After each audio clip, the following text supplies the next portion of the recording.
بسم اللہ الرحمن الرحیم۔ السلام علیکم۔ میں ہوں حافظ زید اور آپ دیکھ رہے ہیں یوٹیوب چینل سنہرے وظائف۔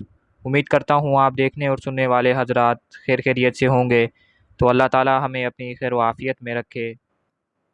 تو دوستو، آج کی یہ میری ویڈیو ان اسٹوڈنٹس کے لیے ہے جن کے امتحانات میں کم مارکس آتے ہیں یا پھر کسی اور وجہ سے وہ پوزیشن یا اچھے نمبر نہیں اٹھا پاتے، یا وہ دل سے پوری محنت کرتے ہیں لیکن کسی اور وجہ سے ان کا گریڈ اچھا نہیں آتا، اور اس طرح ان کی پورے سال کی محنت رائگاں جاتی ہے۔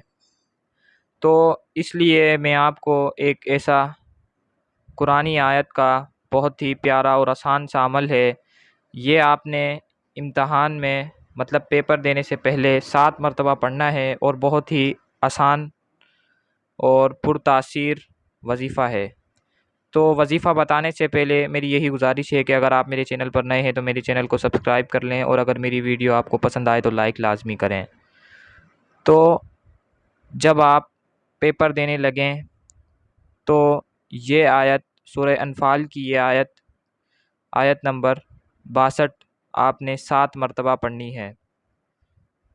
وہ آیت یہ ہے، میں آپ کو پڑھ کر بتا دیتا ہوں۔ فَإِنَّ حَسْبَكَ اللَّهُ هُوَ الَّذِي أَيَّدَكَ بِنَصْرِهِ وَبِالْمُؤْمِنِينَ۔ یہ آیت آپ نے 7 مرتبہ پڑھ لینی ہے، انشاءاللہ تعالی آپ ضرور کامیاب ہوگے اور آپ کے مارکس بھی اچھے آئیں گے۔ تو دوستو، اگر میری ویڈیو آپ کو پسند آئی ہو تو لائک لازمی کریں۔